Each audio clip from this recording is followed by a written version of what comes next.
5-minute challenge. It's a great way to use up your little scraps. And let's, if you want to take up the challenge, put a picture underneath, put a post up and tag it. So all it is making these little toggles. Really useful. You can use them as bag fastenings with a hoop over, book journals with a wrap around.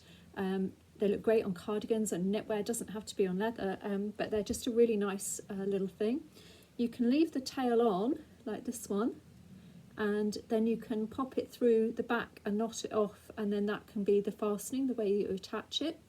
Or you could put snip that little tail off, put a couple of holes all the way through with your awl in order to make some stitch holes, or just stitch it by catching it through under the back of the leather there. So really great ways to fasten. This is one I've made that's got straighter edges, so it's more of a sort of knot, and that's in the marbling. Where's the camera? There we go. So yeah, that came out kind of cute. So we'll have a go and I'll show you. It's 5 minutes, take the challenge. So you want, now, I believe it's called an isosceles triangle, but it's been a long time since I've been at school. So you want one where it goes to a point from the straight edges like this. Now, if you've got scraps, obviously if you cut this one out and you're careful, you might get another one that side and another one that side, so you can get a few out, or you can just use this on, it works really well on bits of trimmings. So I've got a bit obsessed with making them, but anyway, they're quite fun. So isosceles triangle, you want it to really taper up at the top. If you want to have a go at making the straight one, you want more of a shape like this. So you've just got your straight strip, and then you're just going to take in a shoulder and then a point. Now, I've not made this particularly even, so I will go back and even that out. So if you imagine it was sort of more like that, that's going to give you enough. You want that to be maybe at least 3 centimetres, I'd say. Generally I make them to around about 14 centimetres. The thicker the leather, so this is one I've got gluing and drying at the moment in the firm calf, which is a chrome tan. You can see the little grey on the edge there. This is gluing in place. The others I'm going to wet. You can wet this one as well, but I'm just gluing this one, and then once that's done, and I'll take it, I've just used it on my groover to kind of hold it in place while it's attaching. I did put some Vaseline on the groover before I put it on, so it will just slide off.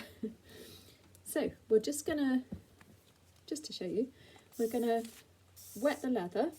So I've got just using my mist sprayer, try not to get any on the camera, and I'll just let this soak in a bit. It can be reasonably damp, so just got it, you've got it, so it's starting to darken in colour. Just put a little bit on those edges. And this is just going to help it roll and stay tight. It makes the leather really supple as you're working it. So this is a little piece that was left over from my cloak in the background. This is the lightweight mellow veg tan. So the thicker the leather, the less rolls you might want. A bit of an experiment really. This one is around 0.9 to 1 mil. This one is more like 1 to 1.1, 1.2. And the white calf works perfectly for it as well, the lightweight white calf, which is around 1 mil. So I'd say probably around 1 mil you're going to be fine with. So all I'm doing, I'm just going to pop the camera down a little bit here. So I'm just going to start it from the base. I'm going to start a little roll, and I'm going to really pinch it in. And you want to make sure you're rolling quite evenly and just get it going really. It's not difficult. And keep that going up. And then you want to stop, leaving around about, what's that? Let's put that on the ruler.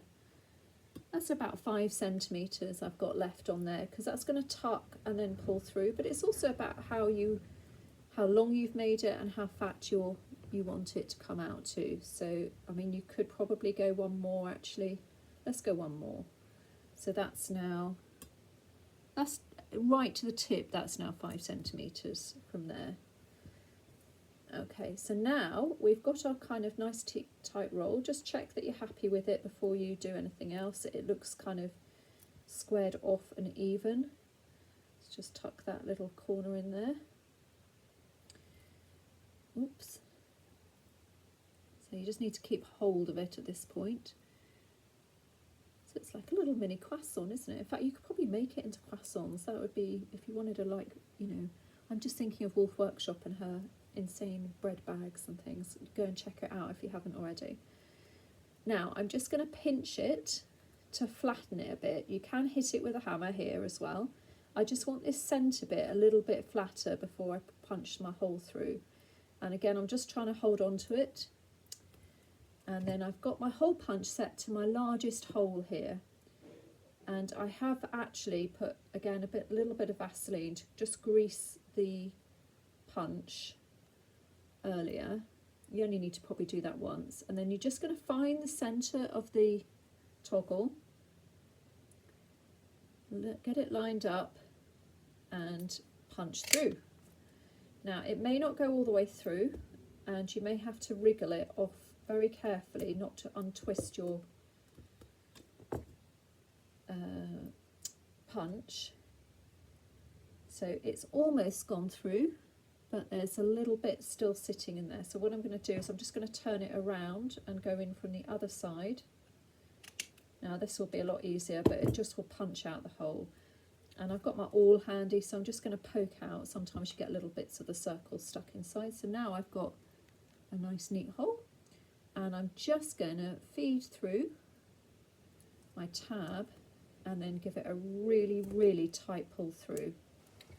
And pulling it through, that's it. So it's as simple as that. And as I say, lots of different variations you can do with them. You can do really huge ones, really tiny ones, whatever you fancy really. So let me see what you come up with. Thanks for watching.